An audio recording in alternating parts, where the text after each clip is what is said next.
Good morning students. Class 9th और 10th के लिए जो है इंग्लिश ग्रामर में जो है हमने पढ़ाया था जो है अफर्मेटिव से निगेटिव सेंटेंस बनाना। अब आ रहा है इसके बाद जो है असर्टिव सेंटेंस से इंट्रोगेटिव सेंटेंस बनाना। असर्टिव सेंटेंस से इंट्रोगेटिव सेंटेंस बनाना, ठीक है। तो असर्टिव सेंटेंस क्या होता है जो है, असर्टिव सेंटेंस का मतलब होता है विधि सूचक वाक्य। पहले पढ़ा चुके हैं जो है विधि सूचक वाक्य, जिसमें अफर्मेटिव और निगेटिव दोनों आता है।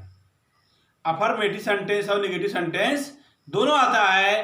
तो असर्टिव सेंटेंस से इंट्रोगेटिव सेंटेंस में चेंज करना, ठीक है। असर्टिव सेंटेंस मतलब क्या है, अफर्मेटिव भी दे देगा, निगेटिव भी दे देगा, उसका इंट्रोगेटिव बनाएंगे। तो यदि अफर्मेटिव सेंटेंस दिया है तो उसका इंट्रोगेटिव बनेगा तो पॉजिटिव बनेगा, और यदि निगेटिव सेंटेंस दिया है और उसका इंट्रोगेटिव बनाना है तो इंट्रोगेटिव निगेटिव बनेगा। तो जो हेल्पिंग वर्ब है, सहायक क्रिया है, या लिंकिंग वर्ब है, या मॉडल ऑक्सिलरी वर्ब है, या ऑक्सिलरी वर्ब है, ठीक है। तो ये जो सहायक क्रिया है जो है, जब हम इंट्रोगेटिव सेंटेंस बनाते हैं तो इनको पहले लिख देते हैं। जैसे क्या तुम अंग्रेजी पसंद करते हो, ठीक है। Do you like English. क्या तुम आम पसंद करते हो, डू यू लाइक मैंगो। तो डू से शुरू हुआ है, क्यों? हिंदी में नियम है, जब कोई वाक्य क्या से आरंभ होता है तो क्या की अंग्रेजी नहीं लिखते, उसके स्थान पर स्टेज से क्या लिखते हैं, सहायक क्रिया लिखते हैं। जब क्या तुम एक छात्र हो, आर यू अ स्टूडेंट। तो जब वाक्य बनाते हैं तो अफर्मेटिव का इंट्रोगेटिव में या निगेटिव का इंट्रोगेटिव में, तो वह वाक्य क्या से आरंभ होता है। चूंकि इंट्रोगेटिव सेंटेंस दो तरह से बनता है, एक तो क्या से आरंभ होता है और एक प्रश्नवाचक शब्द से जो बीच में आता है। तो हम क्या से ही बनाएंगे उसका इंट्रोगेटिव। से हम कहें कि यू आर ए स्टूडेंट, तो हम इसकी इंट्रोगेटिव आर यू स्टूडेंट्स, क्या तुम एक छात्र हो। आर यू प्लेइंग क्रिकेट, क्या तुम क्रिकेट खेल रहे हो। तो प्रश्नवाचक शब्द से नहीं, सहायक क्रिया से, उस वाक्य की जो सहायक क्रिया है, हेल्पिंग वर्ब है, मॉडल ऑक्सिलरी वर्ब है, ऑक्सिलरी वर्ब है, लिंकिंग वर्ब है, इससे हम जो है प्रश्नवाचक वाक्य को बनाएंगे। और कह रहा है कि असर्टिव सेंटेंस से इंट्रोगेटिव सेंटेंस चेंज करना। तो असर्टिव सेंटेंस मतलब क्या है, विधि सूचक वाक्य।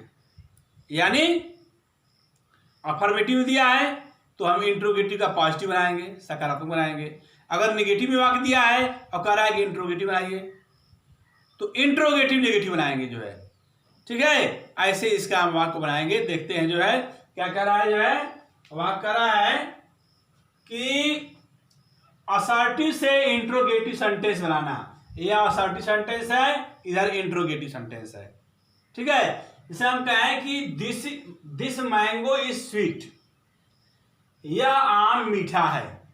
दिस मैंगो इज स्वीट, यह आम मीठा है। अब इसका इंट्रोगेटिव बनाना है, तो प्रश्न बनाना है इसका, तो हम पूछेंगे ना, क्या यह आम मीठा है। इसका हिंदी में अनुवाद क्या होगा। जब कोई वाक्य क्या से आरंभ होता है तो उस टेंस की सहायक क्रिया को हम पहले लिखते हैं। उस टेंस की सहायक क्रिया को, हेल्पिंग वर्ब को हम क्या करते हैं, जो है पहले लिखते हैं, ठीक है। तो किसी भी टेंस में उस टेंस की सहायक क्रिया हो, या मॉडल ऑक्सिलरी वर्ब हो, या लिंकिंग वर्ब हो, कोई भी हो, उसको हम पहले लिखेंगे, ठीक है। तो दिस मैंगो इज स्वीट, यह आम मीठा है। क्या यह आम मीठा है। तो सबसे पहले उस जो वाक्य दिया हुआ है वह वाक्य किस टेंस में, कहा कि टेंस पूरा रिवीजन कर जाइए, टेंस पर ही सब कुछ आधारित है। वह वाक्य जो है किस टेंस का है ये देखना है जो है। तो उस टेंस की सहायक क्रिया क्या है, उस वाक्य की लिंकिंग वर्ब क्या है, उस वाक्य का मॉडल ऑक्सिलरी वर्ब क्या है, ऑक्सिलरी वर्ब क्या है, हेल्पिंग वर्ब क्या है, जो भी है उसको हम पहले लिखेंगे। क्या यह आम मीठा है, तो क्या के लिए जो है हम क्या करेंगे, उसको पहले लिखेंगे, फिर कर्ता हो जाएगा, फिर मुख्य क्रिया का फर्स्ट फॉर्म हो या सेकंड फॉर्म, जो भी उस टेंस का नियम हो, फिर कर्म है, फिर लास्ट में प्रश्नवाचक का चिन्ह दे देंगे, ठीक है। तो जैसे कह रहा है कि दिस मैंगो इज स्वीट, यह आम मीठा है, तो ईज जो है पहले हो जाएगा। इसमें कुछ अलग से नहीं जोड़ना हमको जो है, ठीक है। इसमें सहायक क्रिया दिया हुआ है, लिंकिंग वर्ब दिया हुआ है, इसको बस इधर का उधर कर देना थोड़ा सा। तो is this mango sweet, is this mango sweet, is का मतलब क्या सेंस है यहाँ पे, जब सहायक क्रिया या लिंकिंग वर्ब या मॉडल ऑक्सिलरी वर्ब पहले आता है तो इसका अर्थ होता है क्या। क्या यह आम मीठा है, इज दिस मैंगो स्वीट, क्या यह आम मीठा है, तो इज दिस मैंगो स्वीट, क्या यह आम मीठा है। कह रहा है कि Akbar was a good king, Akbar was a good king, Akbar एक अच्छा राजा था। Akbar was a good king, Akbar एक अच्छा राजा था। तो क्या अकबर एक अच्छा राजा था, तो क्या के लिए क्या आएगा, ये वाज है। वाज जो है, जो लिंकिंग वर्ब का काम कर रहा है यहाँ पे जो है, तो वाज जो है, was Akbar a good king, क्या अकबर एक अच्छा राजा था। तो यहाँ पे जो है प्रश्नवाचक काम चिन्ह दे देंगे, ठीक है। अब देखिए, his master is pleased with him, तो इसमें खुश होना, his master is pleased with him, उनके मालिक जो है उनसे क्या है, खुश है, उनके मालिक उनसे खुश हैं, ठीक है। तो क्या उसके मालिक उससे खुश हैं, तो इज पहले आ गया, is his master pleased with him, ये इज जो है आपका यहाँ पे पहले आ जाएगा, ठीक है। इससे क्या सेंस है। अब देखिए, जैसे ये तो है is am are was verb आएगा तो इसको पहले कर देंगे। कोई भी टेंस हो, कोई भी वाक्य हो, उस वाक्य में सहायक क्रिया है, मॉडल ऑक्सिलरी वर्ब है, ऑक्सिलरी वर्ब है, लिंकिंग वर्ब है, जो है जब इंट्रोगेटिव बनाएंगे तो उसको हम पहले कर देंगे, फिर कर्ता, फिर मुख्य क्रिया, first form, second form, third form, जिस टेंस में रहेगा उसी टेंस में रहेगा वो, फिर कर्म, फिर अन्य शब्द। अगर मान लीजिए निगेटिव वाक्य आ गया और उसका इंट्रोगेटिव बनाना है तो ये सहायक क्रिया पहले होगा, फिर कर्ता होगा, फिर नाट होगा, फिर मुख्य क्रिया का first form, second form, third form, जिस फॉर्म में है वो होगा, फिर कर्म होगा, फिर अन्य शब्द होगा, ठीक है। जैसे वाक्य दे रहा है कि he has sent a telegram to his father, वह अपने पिता को एक टेलीग्राम भेजा है, यह प्रेजेंट परफेक्ट टेंस का वाक्य है। He has sent a telegram to his father, वह अपने पिता को एक टेलीग्राम भेजा है। चूंकि हैज लगा है, हैज और हैज के बाद क्रिया का यदि थर्ड फॉर्म आता है तो वह वाक्य प्रेजेंट परफेक्ट टेंस का होता है। तो क्या वह अपने पिता को एक टेलीग्राम भेजा है, इसका अनुवाद क्या होगा। अब हैज पहले आ जाएगा, हैज ही सेंट और टेलीग्राम टू हिज फादर, यहाँ पर प्रश्नवाचक का चिन्ह हो जाएगा। अब असर्टिव सेंटेंस में फुल स्टॉप लगा हुआ है, देख लीजिए, लेकिन जब इंट्रोगेटिव आते हैं किसी प्रश्नवाचक वाक्य में तो उसके अंत में प्रश्नवाचक का चिन्ह देते हैं, ठीक है। तो हैज ही सेंट और टेलीग्राम टू हिज फादर। अगला वाक्य है कि वी शुड वर्क हार्ड, हमें कठोर परिश्रम करना चाहिए। वी शुड वर्क हार्ड, हमें कठोर परिश्रम करना चाहिए। अब देखिए यहाँ पे शुड है, मॉडल ऑक्सिलरी वर्ब है, तो शुड को पहले लाएंगे। शुड वी वर्क हार्ड, क्या हमें कठोर परिश्रम करना चाहिए। शुड वी वर्क हार्ड, क्या हमें कठोर परिश्रम करना चाहिए, ठीक है। अगला वाक्य है can you run fast, can, क्या तुम तेज दौड़ सकते, नहीं, कैन यू, एक मिनट, ये वाक्य यहाँ पर गलत हुआ जो है, कैन पहले नहीं जाएगा क्योंकि यह असर्टिव सेंटेंस है, तो यहाँ पे कैन दूसरे स्थान पे जाएगा। You can run fast,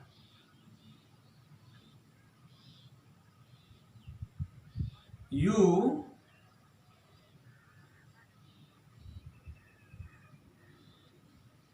can run fast, ठीक ना, यू कैन रन फास्ट, तुम दौड़ सकते हो। कैन यू रन फास्ट, क्या तुम तेज दौड़ सकते हो, तुम तेज दौड़ सकते हो, क्या तुम तेज दौड़। जब कोई वाक्य है तो हम उसका प्रश्न पूछते हैं, उस वाक्य क्या करेंगे, हम प्रश्न पूछेंगे, ठीक है। तो कैन यू रन फास्ट, क्या तुम दौड़ सकते हो। अब कह रहा I shall help you, I shall help you, मैं तुम्हारी सहायता करूंगा। आई शैल हेल्प यू, मैं तुम्हारी सहायता करूंगा। शैल आई हेल्प यू, क्या मैं तुम्हारी सहायता करूंगा। ठीक है, अगला वाक्य क्या है कि we must obey our teachers. हमें अपने शिक्षकों की आज्ञा का पालन अवश्य करना चाहिए। हमने बताया था शुड, आट, टू और मस्ट। जब मस्ट लगता है तो वो अवश्य होता है, अनिवार्यता होता है। तो हमें अपने शिक्षकों की आज्ञा का पालन अवश्य करना चाहिए। तो मस्ट वी ओबे आवर टीचर्स, क्या हमें अपने शिक्षकों की आज्ञा का पालन करना चाहिए। ठीक है, जैसे मान लीजिए कि ही हैड नॉट, अगर हम कर दें इसको कि he had not sent a telegram to his father, वह अपने पिता को एक टेलीग्राम नहीं भेजा है। इसका इंट्रोगेटिव आना है, ये तो वैसे ही बनेगा। ठीक है, तो होगा क्या कि has he not sent a telegram to his father, क्या वो अपने पिता को एक टेलीग्राम नहीं भेजा है। जब यह वाक्य करा असर्टिव सेंटेंस, असर्टिव का मतलब होता है विधि सूचक वाक्य, और असर्टिव सेंटेंस दो प्रकार का होता है, अफर्मेटिव सेंटेंस और निगेटिव सेंटेंस। यानी यह वाक्य अफर्मेटिव और निगेटिव किसी में होगा और इसको हमको इंट्रोगेटिव बनाना है। तो अगर यह अफर्मेटिव में है तो हम इंट्रोगेटिव का पॉजिटिव बनाएंगे। ठीक है, बाकी इसे बनाए हैं आप। अगर यह निगेटिव में है तब इंट्रोगेटिव का निगेटिव सेंटेंस बनाएंगे। जैसे हमने कहा कि he has not sent a telegram to his father, वो अपने पिता को एक पत्र नहीं भेजा है। तो has he not sent telegram to his father, तब नॉट हम क्या करते हैं, इंट्रोगेटिव सेंटेंस में जब नॉट लगाते हैं तो कर्ता के तुरंत बाद नॉट लगाते हैं। इंट्रोगेटिव सेंटेंस में किसी भी टेंस में अगर नहीं आता है नॉट है तो कर्ता के सब्जेक्ट के तुरंत बाद नॉट लगाते हैं, इसका ध्यान रहे। ठीक है, तो ऐसे होगा जो है has he not sent telegram to his father, है ना। ऐसे कह रहा है we should not work hard, हमें कठोर परिश्रम नहीं करना चाहिए। Should we not work hard, क्या हमें कठोर परिश्रम नहीं करना चाहिए। You can not run fast, तुम तेज नहीं दौड़ सकते हो। तो can you not run fast, क्या तुम तेज नहीं दौड़ सकते हो। बस कुछ नहीं कर रहा है, आई शैल नॉट हेल्प यू, मैं तुम्हें सहायता नहीं करूंगा। शैल आई नॉट हेल्प यू, तो जब निगेटिव बनेगा तो कर्ता के तुरंत बाद नॉट लगाते हैं, लेकिन हम अपने से निगेटिव नहीं बनाएंगे। अगर वाक्य या अफर्मेटिव का है तो इंट्रोगेटिव में पॉजिटिव रहेगा, सकारात्मक रहेगा। अगर यह वाक्य निगेटिव है और निगेटिव का इंट्रोगेटिव बनाना है तो इंट्रोगेटिव निगेटिव रहेगा, जिस रूप में रहेगा उसी रूप में बनाएंगे।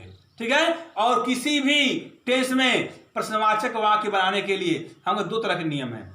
लेकिन जो पहला वाला नियम है सहायक क्रिया से, लिंकिंग वर्ब से, ऑक्सिलरी वर्ब से, मॉडल ऑक्सिलरी वर्ब से हम शुरू करते हैं, उसका सेंस होता है क्या। जब हिंदी में कोई अनुवाद किया जाता है, जैसे हम कहें क्या तुम एक छात्र हो, तो क्या की अंग्रेजी व्हाट नहीं लगेगा, क्या लगेगा उस टेंस की सहायक क्रिया। आर यू अ स्टूडेंट, उसका सेंस क्या से होता है। जब वही क्या बीच में आता है वाक्य, हम कहें तुम क्या कर रहे हो, व्हाट आर यू डूइंग, तब व्हाट लगा, तुम क्या कर रहे हो, व्हाट आर यू डूइंग। तो जब वाक्य बीच में आता है तब क्या अंग्रेजी व्हाट लिखते हैं, लेकिन वाक्य में पहले ही जब क्या आता है तो उसकी अंग्रेजी नहीं लिखते हैं, उसके स्थान पर उस टेंस की सहायक क्रिया लिखते हैं और उसका सेंस होता है क्या से। इसलिए जब अफर्मेटिव से, असर्टिव सेंटेंस से इंट्रोगेटिव बनाना है तो हम क्या वाला ही नियम लागू करेंगे इस पर। इज, एम, आर, वाज, वर, जो भी सहायक क्रिया है उसको पहले लिखेंगे, फिर कर्ता लिखेंगे, फिर मुख्य क्रिया का जो भी फॉर्म है उस टेंस का उसको लिखेंगे, फिर कर्म लिखेंगे, फिर आंसर लिखेंगे और लास्ट में प्रश्नवाचक का चिन्ह दे देंगे। और यदि निगेटिव दिया है तो सारा नियम यही रहेगा, कर्ता के तुरंत बाद हम क्या करेंगे, नॉट लगा देंगे। ठीक है, तो ये रहा इंट्रोगेटिव सेंटेंस का। अभी आगे और है, अगली वीडियो में आपको जो है पढ़ाएंगे, इतना पढ़ देखिए। ठीक है, धन्यवाद।